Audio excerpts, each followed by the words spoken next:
আসসালামু আলাইকুম প্রিয় দর্শক, আপনাদের সকলকে আমন্ত্রণ জানাচ্ছি। জঙ্গিদের প্রতি মোহাম্মদ ইউনূসের এত ভালোবাসা কেন? এই প্রশ্ন যখন বিভিন্ন মাধ্যম থেকে উঠতে শুরু করেছে, ঠিক তখনই এক বিস্ফোরক রিপোর্ট আমাদের সামনে চলে এসেছে। সেই রিপোর্টের প্রথম পর্ব নিয়ে আমি একটি ভিডিও বানিয়েছি।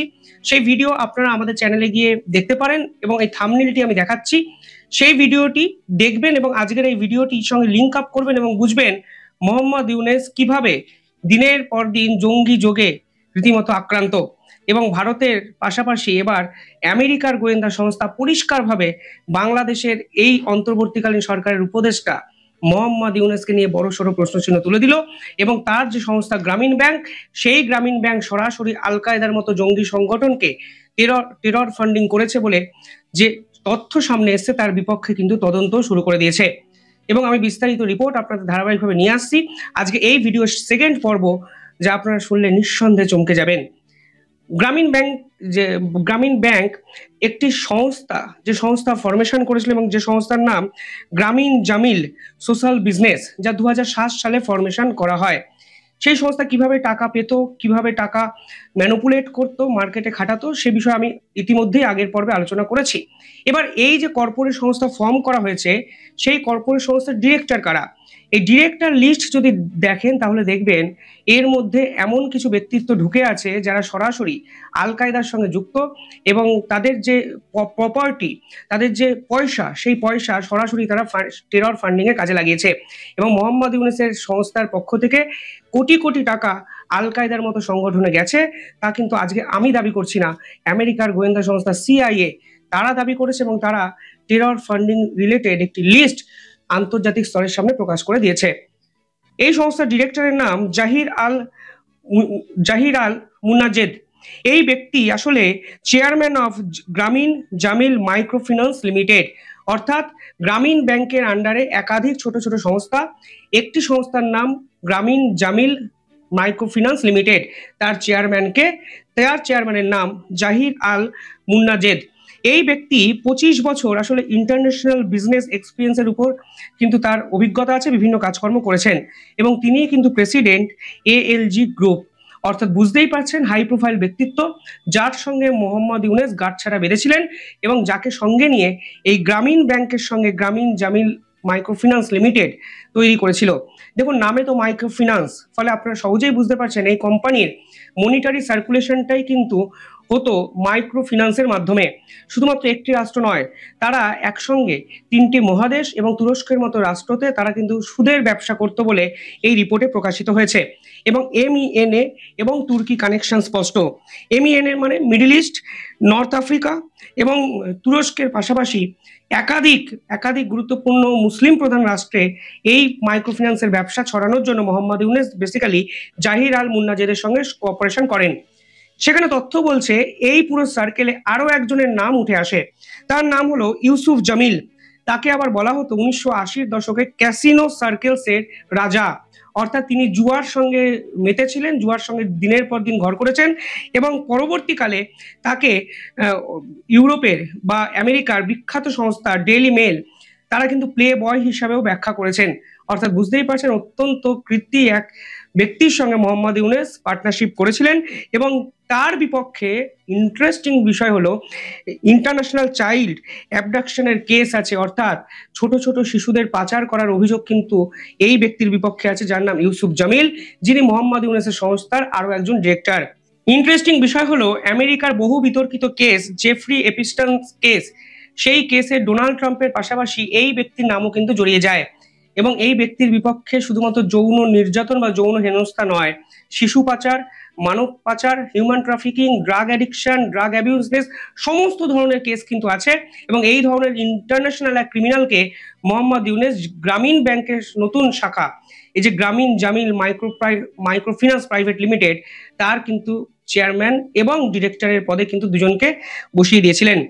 ইন্টারেস্টিং বিষয় কি জানেন, জুলাই 2024 এই পুরো বিষয়গুলো নিয়ে ব্রিটিশ আদালতে একটি কেস করা হয়, মামলা করা হয় এবং মামলার বিষয়বস্তু কিন্তু এই পার্টিকুলার ইস্যুটি ছিল। এবং সেখানে এই যে দ্য ওয়াল স্ট্রিট জার্নাল, যাকে নিয়ে এত বিতর্ক, যারা এই রিপোর্টটিকে প্রকাশ করেছে, তারা কিন্তু সরাসরি এই ব্যক্তিকে car tycoon linked to bin Laden এই শিরোনামে আখ্যায়িত করেছিল এবং সেই রিপোর্ট কিন্তু বেরিয়েছিল 8ই জুন 2003, যদিও 2024-এ গিয়ে এই পুরো বিষয়টার মামলা মোকদ্দমায় জড়িয়ে পড়ে।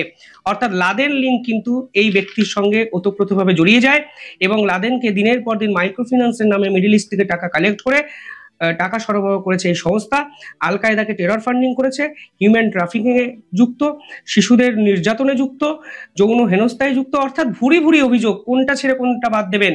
এই সংস্থা মোহাম্মদ ইউনূসের প্রধান সংস্থা এবং এই ব্যক্তি মোহাম্মদ ইউনূসের প্রধান শাগরেদ।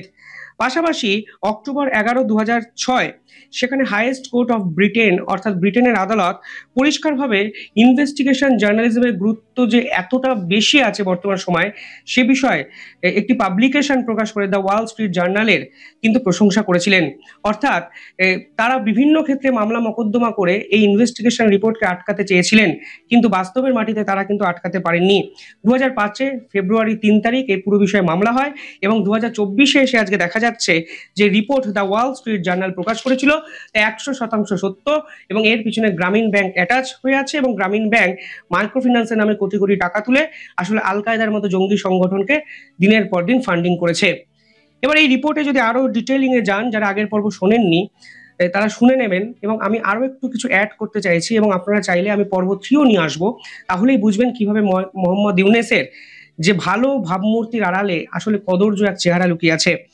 মার্চ 2003 তারা এই রিপোর্ট প্রকাশ করে এবং সেখানে সরাসরি মোহাম্মদ আব্দুল লতিফ জামিল, যিনি কিনা সৌদি আরব বেসড একটি কোম্পানির বোর্ড মেম্বার ছিল এবং তাকে অভিযুক্ত করে যে আল কায়দার সঙ্গে সরাসরি এই ব্যক্তি জড়িত। এবং ইন্টারেস্টিং বিষয় হলো আল কায়দার সঙ্গে এক জড়িত ব্যক্তি, তাকে নিয়ে মোহাম্মদ ইউনূস একটি কোম্পানি ফরমেশন করেছিলেন 2007 সালে, যে কোম্পানির নাম উনি দিয়েছিলেন গ্রামীণ foundation and grow well limited এর জয়েন্ট ভেঞ্চার্স গ্রামীণ জামিল সোশ্যাল বিজনেস। 2003 সালে এই কোম্পানির পথ চলা শুরু এরকমই মত লিঙ্কডিনের, কিন্তু 2007 সালে এই কোম্পানির প্রথম ইনকর্পোরেশন হয়। এই কোম্পানির মিশন কি ছিল জানেন?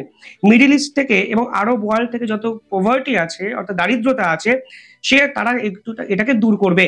এবার দারিদ্রতা দূর করতে গিয়ে তারা কোটি কোটি টাকা এই সকল জায়গা থেকে তোলে এবং সেই টাকা কিন্তু টেরর ফান্ডিং এ কাজে লাগায়। পরবর্তীকালে এই কোম্পানি একাধিক গুরুত্বপূর্ণ ইনস্টিটিউশনের সঙ্গে পার্টনারশিপ করতে শুরু করে এবং বিভিন্ন ক্ষেত্রে দেখা যায় এই কোম্পানি টেকনিক্যাল এবং ফিনান্সিয়াল সাপোর্ট মিডল ইস্টের একাধিক কোম্পানিকে দেয়। পরবর্তীকালে এই company middle east, north Africa, তুরস্ক বিভিন্ন জায়গায় কিন্তু মানব কল্যাণে কাজ করে। আসলে সুদে টাকা খাটানোর বিজনেস কিন্তু সে সময় থেকে শুরু করেন মোহাম্মদ ইউনূস।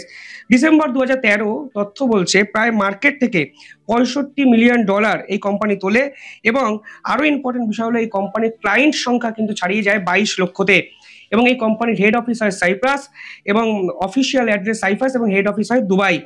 একের পর এক ইন্টারন্যাশনাল ইনভেস্টিগেশনের সামনে পড়ে এই কোম্পানি এবং তার মূল ভিত্তি ছিল এই কোম্পানির সঙ্গে স্প্যানিং টেরর লিঙ্কড ফিনান্স খুঁজে পাওয়া যায়।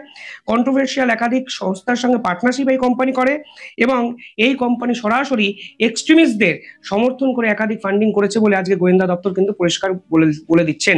অর্থাৎ বড় ফাঁসান ফেসে গেছেন মোহাম্মদ ইউনূস এবং মোহাম্মদ ইউনূসের বিপক্ষে যে তথ্য বর্তমানে মার্কিন গোয়েন্দাদের কাছে আছে তাতে একটা জিনিস পরিষ্কার, পান থেকে চুন খসলেই মোহাম্মদ ইউনূসকে জাহান্নামে পাঠিয়ে দিতে পারে ডোনাল্ড ট্রাম্পের প্রশাসন।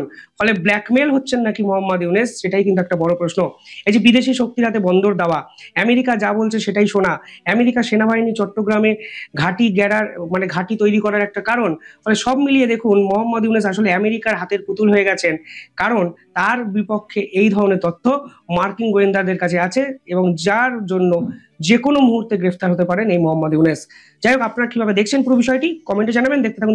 রাজনৈতিক বিবেচনায় ডেফিনেটলি আমি বিএনপি এবং যে দলের নেত্রী খালেদা জিয়া, সেই দলটির থেকে বলা যায় একদম বিপরীত মেরুতে অবস্থান করছি।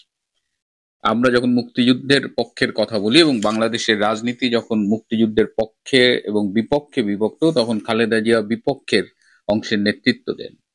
বেগম খালেদা জিয়া যুদ্ধ অপরাধীদের পক্ষে কথা বলেন, বেগম খালেদা জিয়া রাজাকারদের পক্ষে কথা বলেন এবং বেগম খালেদা জিয়া 15ই আগস্ট ভুয়া জন্মদিন পালন করেন, যে দিনটি বাংলার মানুষের জন্য অত্যন্ত শোকের। এই দিন বঙ্গবন্ধুকে পরিবারের অধিকাংশ সদস্য সহ হত্যা করা হয়েছে। 2004 সালের 21শে আগস্ট যখন গ্রেনেড হামলা করে শেখ হাসিনাকে এবং আওয়ামী লীগের কেন্দ্রীয় নেতৃবৃন্দকে হত্যার চেষ্টা করা হয়েছিল, তখন সেটি নিয়ে এই বেগম খালেদা জিয়া সংসদে দাঁড়িয়ে বিদ্রূপ করেছিলেন এবং তিনি বলেছিলেন যে শেখ হাসিনা ভ্যানিটি ব্যাগে করে নিজে গ্রেনেড নিয়ে গিয়ে বিস্ফোরণ ঘটিয়েছেন। এই সব কিছুই হলো রাজনীতির হিসেব। কিন্তু রাজনীতির বাইরেও আমরা এক একজন মানুষ, কেউ মা, কেউ নেত্রী বা অনেক কিছুই, অনেক পরিচয় থাকেন। সেই বিবেচনা থেকে, এবং আমি একটা জিনিস শেখ হাসিনার কাছ থেকে শিখেছি, যে চরম শত্রুর প্রতিও মানবিকতা দেখাতে হয় কখনো কখনো। সেই জায়গা থেকে আমরা অনেকেই বেগম খালেদা জিয়ার এই অসুস্থতার সময় আমরা কিন্তু তার সুস্থতা কামনা করছি। যদিও অনেকে বলেন যে এটা আমাদের সুশীলতা, বিষয়টা সুশীলতা নয়, বিষয়টা আসলে মানবিকতা। আমরা যখন এই মানবিকতাটুকু দেখাচ্ছি, তখন এভার কেয়ার হাসপাতালের সামনে এই অসুস্থতাকে কেন্দ্র করে কিছু মানুষ যেভাবে জোকারের মতো, ক্লাউনের মতো করছে, সেটি ভীষণ দুঃখজনক। একজন দেখলাম তার মস্তিষ্ক বিকৃতি আছে বলে আমার মনে হয়, তিনি উদ্ভট ভঙ্গিমায় আল্লাহর কাছে বেগম জিয়ার জন্য দোয়া করছেন এবং তার আশেপাশে দাঁড়ানো বিএনপির সমর্থকরা হাসতেছেন। ম্যাডাম দেশনেত্রী বেগম খালেদা জিয়া, সবচেয়ে বড় কথা, আল্লাহ আল্লাহ আল্লাহ তোমার কাছে মিনতি। একটা অসুস্থ মানুষকে সামনে রেখে আপনারা হাসতেছেন। আরেকজন দেখলাম যে জিয়াউর রহমান মারা গেলে যে জানাজাটা হয়েছিল, বেগম খালেদা জিয়া মারা গেলে তার চেয়ে অনেক বড় একটা জানাজা তারা করবেন, যেন এশিয়ার বৃহত্তম জানাজা যেন আয়োজন করা যায়, এবং এর জন্য শুনলাম মির্জা আব্বাস এবং গয়েশ্বর চন্দ্র রায়কে দায়িত্ব দেওয়া হয়েছে। পৃথিবীর ইতিহাসে এত বড় জানাজা হয় নাই। বাংলাদেশে সবচেয়ে বড় রেকর্ড জানাজার নামাজের আমাদের নেতা শহীদ প্রেসিডেন্ট জিয়াউর রহমানের। আমি মনে করি আজকে ৪৫ বছর পরে আবার কিন্তু আমাদের নেতা শহীদ প্রেসিডেন্ট জিয়াউর রহমানের সেই রেকর্ড ভাঙবেন ওনার সহধর্মিণী আমাদের নেত্রী বেগম খালেদা জিয়া। একটা দলের নেত্রী অসুস্থ, বারবার বলা হচ্ছে যে তিনি লাইফ সাপোর্টে আছে। লাইফ সাপোর্ট মানেই মৃত্যু নয়, বা মরে গেছে বলে লাইফ সাপোর্টে রাখা হয়েছে রাজনৈতিক কারণে। এগুলো সত্যি নয়, এগুলো বারবার বলার চেষ্টা করছি। কিন্তু বিএনপি মনে হয় যে চাইছে যে ম্যাডাম বোধহয় মরে যাক বা এখনই মরে যাবে। এদিকে গতকাল, মানে বাংলাদেশের ইতিহাসে এটা খুব রেয়ার ঘটনা যে একই দিনে ক্যাবিনেট মিটিং বা উপদেষ্টা পরিষদের সভা, আবার ওই দিনেই একনেকের মিটিং। তো গতকাল দুটো মিটিংই হয়েছে, দুটো মিটিংয়েই ডক্টর ইউনূস বেশ দীর্ঘ বক্তব্য রেখেছেন, এবং উপদেষ্টা পরিষদের মিটিংয়ে তিনি বলেছেন যে এখন আর অন্য কিছু ভাবনার সুযোগ নাই, এখন একটাই ভাবনা, ওনার সুস্থতা, ওনার সুস্থতা, ওনার সুস্থতা, 3 বার বলেছেন। তার মানে ডক্টর ইউনূসকে এখন এই খালেদা জিয়ার এই অসুস্থতার মুহূর্তে বেশ নির্ভার মনে হচ্ছে, এবং অন্য কিছু ভাববার সুযোগ নাই। মানে কি, এই ডিসেম্বরে তো ফেব্রুয়ারি নির্বাচনের তফসিল ঘোষণা করার কথা। আমরা কি তাহলে অন্য কিছু ভাববার সুযোগ নাই বলে নির্বাচনী ভাবনা থেকে সরে যাব? এদিকে বিএনপির চাপের মুখে এবং অনেকটা বিএনপির সহানুভূতি অর্জনেরও একটা, মানে এক ঢিলে 2 পাখি মারার মতো ব্যাপার। ডক্টর ইউনূস তার উপদেষ্টা পরিষদ হঠাৎ করে বেগম খালেদা জিয়াকে ভেরি ভেরি ইম্পর্টেন্ট পার্সনের স্ট্যাটাস দিয়ে তার জন্য এসএসএফ নিয়োগ করেছে। এই এসএসএফ কেন নিয়োগ করা হলো এটা নিয়েও অনেক আলোচনা সমালোচনা চলছে। ভিডিও ক্লিপে দেখলাম যে এভার কেয়ার হাসপাতালের সামনে ব্যারিকেড বসানো হচ্ছে, সম্ভবত ভিড় এড়ানোর জন্য, অথবা যদি কোনো কিছু ঘটে যায় তাহলে যাতে কর্মী নেতাদের একটা হ্রাস নিয়ন্ত্রণ করা যায়, এটাও হতে পারে। দুটো ইন্টারেস্টিং খবর দিই। একটা হলো যে যারা মনে করছেন বেগম খালেদা জিয়া বোধহয় মারা গেছেন, তাকে রাখা হয়েছে, অনেকে এটা নিয়ে কথা বলছেন এবং আমাকে অনেকে জিজ্ঞেস করছেন, তাদের অবগতির জন্য জানাচ্ছি যে গতকাল রাত থেকে বেগম খালেদা জিয়ার অবস্থার সামান্য উন্নতি হয়েছে। তিনি যে অক্সিজেন নিচ্ছিলেন 50%, সেটা কমে 35%-এ নেমেছে। যে ওষুধটা দিয়ে তার হার্টের ফাংশন কন্ট্রোল করা হচ্ছিল, সে ওষুধের মাত্রা অনেক কমানো হয়েছে। এখন মূল চ্যালেঞ্জটা হয়েছে যে তার যে ইনফেকশনটা হয়েছে, যে ইনফেকশনের সাইড ইফেক্টস এর কারণে আরো সমস্যা হচ্ছে, সেই ইনফেকশনটা জন্য তো ট্রিটমেন্ট চলছে, অ্যান্টিবায়োটিক দেওয়া হচ্ছে। এখন অ্যান্টিবায়োটিকটা আসলে কাজ করবে কিনা, যদি অ্যান্টিবায়োটিক কাজ করে তাহলে হয়তো তিনি সুস্থ হয়ে উঠতে পারেন, যদিও এখন কোনো কিছুই বলা যাচ্ছে না, বাট এটা একটা বিষয়। আরেকটা বিষয় হলো, আপনারা খেয়াল করেছেন যে ভারতের প্রধানমন্ত্রী নরেন্দ্র মোদী তার এক্স হ্যান্ডেলে টুইট করেছেন এবং তিনি খালেদা জিয়ার দ্রুত আরোগ্য কামনা করেছেন, এবং তিনি আরো বলেছেন যে প্রয়োজন হলে ভারত তার সাধ্যমতো যে কোনো সহায়তা করতে রাজি। এই টুইটটা দেখে বিএনপি শিবিরে একেবারে আনন্দের বন্যা বয়ে গেছে। এটা আমার কাছে খুবই ইন্টারেস্টিং মনে হচ্ছে, যে দলটা উঠতে বসতে শুইতে ঘুমাইতে দাঁড়াইতে ভারতকে গালাগালি করে, যাদের রাজনীতি হলো ভারত বিরোধিতা, সেই দল ভারতের প্রধানমন্ত্রীর এক্স হ্যান্ডেলের একটা টুইট দেখা মানে সারা দেশে আনন্দের বন্যা বয়ে গেছে। এবং সাতক্ষীরায় গতকাল মিছিল হয়েছে, তোমার ভাই আমার ভাই মোদি ভাই মোদি ভাই। মানে এই কি ধরনের বন্ডামি! বাংলাদেশে আপনি যদি স্মুথলি সরকার চালাতে চান তাহলে আপনার সবচেয়ে বড় প্রতিবেশী ভারত, তার সাথে একটা সুসম্পর্ক রাখা জরুরি। কিন্তু আপনি একদিকে গোপনে তার অনুগ্রহ চাইবেন, তার সামান্য অনুগ্রহ পাওয়ার জন্য দিল্লি ছুটে যাবেন, তার পায়ের কাছে বসে থাকবেন, আবার তার বিরোধিতা করে আপনি রাজনীতিটা করবেন। এই ভণ্ডামিটা কিন্তু মানে জামাতেরও আছে, বিএনপিরও আছে। জামাত একদিকে এই ভারত আক্রমণ করবে, পাঠায় ফেলবে, আবার ভারতের একটু সামান্য অনুগ্রহ পাওয়ার জন্য এমন কিছু নাই যা তারা করতে রাজি না। তাহলে এই হলো আমাদের দেশের ভারত বিরোধী রাজনৈতিক দলের অবস্থান। তোমার ভাই আমার ভাই মোদি ভাই মোদি ভাই। প্রিয় বন্ধুরা, আজ এ পর্যন্তই। ভালো থাকবেন, সুস্থ থাকবেন। তার